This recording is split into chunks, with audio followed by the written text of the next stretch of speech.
નમસ્કાર વિદ્યાર્થી મિત્રો, આપણે અગાઉના યુટ્યુબના લેક્ચરોમાં સાંદ્રતા હેનરીના નિયમની વાત કરી હતી. એના કરતાં આગળ એક ટૉપિકની વાત કરીએ જેમાં તમે જોઈ શકો છો કે પ્રવાહી દ્રાવણના બાષ્પ દબાણ વિશે વાત કરવાની છે. હવે બંને પ્રવાહી હોય એટલે દ્વિઅંગી કોઈ દ્રાવણ લઈએ. હવે દ્વિઅંગી દ્રાવણ કે જેમાં રહેલા દ્રાવ્ય અને દ્રાવક એક હોય, એટલે કે બંને ઘટકો ધરાવતા દ્રાવણને આપણે દ્વિઅંગી દ્રાવણ તરીકે લઈ શકીએ છીએ. હવે આવા દ્વિઅંગી દ્રાવણના બે ઘટકો કે જેને આપણે ઘટક 1 અને ઘટક 2 તરીકે લઈએ અને આવા દ્રાવણને કોઈ બંધ પાત્રમાં લઈએ ત્યારે આ બંધ પાત્રમાં આ દ્રાવણનું બાષ્પીભવન પામશે.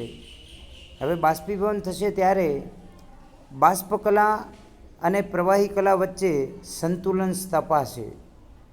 આવા સંતુલનના સમયે આપણે ધારીએ આવા તબક્કે, ધારો કે એ દ્રાવણનું કુલ બાષ્પ દબાણ P ટોટલ છે અને ઘટક 1 અને ઘટક 2ના અનુક્રમે આંશિક દબાણ P1 અને P2 હોય અને બંને ઘટકોના દ્રાવણમાં રહેલા બંને ઘટકોના મોલ અંશ અનુક્રમે x1 અને x2 હોય, તો તમે સમજી શકશો એમ કે બાષ્પ દબાણ અને મોલ અંશ વચ્ચેનો સંબંધ દર્શાવતો નિયમ જે રાઉલ્ટનો નિયમ છે. અને રાઉલ્ટના નિયમ પ્રમાણે બે જુદા જુદા ઘટકો માટે તમે સમજી શકો કે રાઉલ્ટના નિયમ પ્રમાણે હંમેશા દ્રાવણના દરેક ઘટકનું આંશિક બાષ્પ દબાણ એ દ્રાવણમાં રહેલા તેના મોલ અંશના સમપ્રમાણમાં હોય છે. તેથી તમે સમજી શકશો અહીંયા કે અહીંયા ઘટક 1 અને આ ઘટક 2 માટે આપણે વિચારીએ રાઉલ્ટના નિયમ પ્રમાણે, તો ઘટક 1 માટે એનું બાષ્પ દબાણ P1 છે જે મોલ અંશ x1ના સમપ્રમાણમાં હોય છે. તેથી P1 સપ્રમાણ x1 અને P1 બરાબર P10 ઇન્ટુ x1 થશે. એ જ રીતે ઘટક 2 માટે પણ તમે સમજી શકો કે P2 પ્રપોઝનલ x2 માટે P2 બરાબર P20 ઇન્ટુ x2. હવે ઘટક 1 અને ઘટક 2 બંનેમાં તમે જોઈ શકો છો કે આ જે P1 છે, તમે અહીંયા જુઓ કે P1 અને અહીંયા પણ P2 છે. તો એનું અર્થ શું?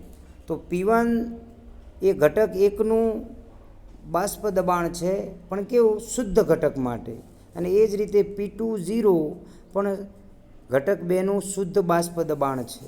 હવે તમે જુઓ બે ઘટકોના બાષ્પ દબાણ તમને મળી ગયા છે. તો ડાલ્ટનના આંશિક દબાણના નિયમ પ્રમાણે કોઈપણ દ્રાવણનું કુલ બાષ્પ દબાણ એ બંને ઘટકોના બાષ્પ દબાણના સરવાળા બરાબર થશે.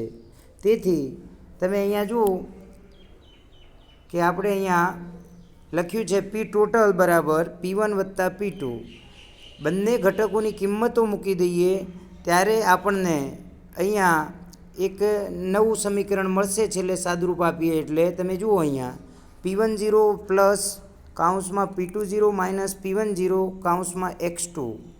આને સમીકરણ નંબર 1 કહીએ તો સમીકરણ 1 ઉપરથી કેટલાક તારણો કાઢી શકાય. એમાં તારણ નંબર 1 એવું કહી શકાય કે દ્રાવણ પરનું કુલ બાષ્પ દબાણ ગમે તે એક ઘટકના મોલ અંશની સાથે સંબંધ ધરાવતું હોય છે. બીજી બાજુ દ્રાવણ પરનું કુલ બાષ્પ દબાણ એ કોઈ ઘટક 2ના મોલ અંશ સાથે રેખીય રીતે ચલિત થાય છે. અને ત્રીજી બાબત એવી કહી શકાય કે જે શુદ્ધ ઘટક 1 અને 2ના બાષ્પ દબાણ પર આધારિત દ્રાવણનું કુલ બાષ્પ દબાણ ઘટક 1ના મોલ અંશના વધારા પ્રમાણે વધે છે અથવા ઘટે છે. તો આ 3 તારણો કાઢી શકાય. હવે આવા દ્રાવણો માટે આપણે દ્રાવણોમાં P1 અને P2ની સામે મોલ અંશ x1 અને x2 છે, તો જેનો ગ્રાફ દોરવામાં આવે તો એ ગ્રાફ ઉપરથી તમે સમજી શકશો એમ કે એ ગ્રાફ તમને કઈ રીતે જોવા મળે છે, તો એ ગ્રાફ ઉપરથી તમે સમજી શકો. અહીંયા મેં એક ગ્રાફ દર્શાવ્યો છે. હવે આ ગ્રાફ એ બાષ્પ દબાણ વિરુદ્ધ મોલ અંશનો ગ્રાફ છે. અને આ ગ્રાફ જ્યારે દોરીએ ત્યારે ગ્રાફમાં તમે સમજી શકો છો કે જ્યારે x1 અને x2નું મૂલ્ય, જ્યારે તમે જુઓ કે x1 અને x2નું મૂલ્ય એકમ લેવામાં આવે ત્યારે P10 અને P20, ત્યારે તમે સમજો કે P10 અને P20 માંથી પસાર થતી જે રેખાઓ છે એ જ પ્રમાણે એ રેખાઓ રેખીય, પણ એમનું મૂલ્ય કેટલું મળે છે, તો P ટોટલનું મૂલ્ય કોઈ P10 અને કોઈ P20 અનુક્રમે નિમ્નતમ અને મહત્તમ મળે છે. અને આથી એમ કહી શકાય કે કયો ઘટક ઓછો બાષ્પશીલ છે, તો તમે કહી શકો ઘટક 1 અને 2 કરતાં ઘટક 2 કરતાં ઓછો બાષ્પશીલ છે, એટલે P10 is less than P20 કહી શકાય. આ જ રીતે આપણે કોઈ પણ દ્રાવણમાં સંતુલનમાં રહેલી બાષ્પ કલાઓ માટે આંશિક દબાણ નક્કી કરવા હોય તો પણ કરી શકાય. અને આવી પરિસ્થિતિમાં જો આપણે y1 અને y2 ઘટક 1 અને ઘટક 2ના બાષ્પ કલાના મોલ અંશ હોય તો ડાલ્ટનના આંશિક દબાણના નિયમ પ્રમાણે તમે અહીંયા સમજી શકો કે P1 બરાબર y1 into P total, P2 બરાબર y2 ઇન્ટુ P ટોટલ.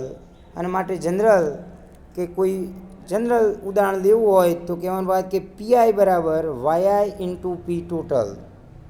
તો આ રીતે આપણે પ્રવાહી દ્રાવણના બાષ્પ દબાણ વિશે સમજૂતી પ્રાપ્ત કરી શકીએ છીએ. તો આ રીતે તમારે તમારી બુકમાંથી આ ટોપિકને જોઈ અને વ્યવસ્થિત રીતે તમારે તૈયાર કરવાનો છે. હવે અગાઉના ટોપિકની વાત પણ આપણે આગળ કરીશું.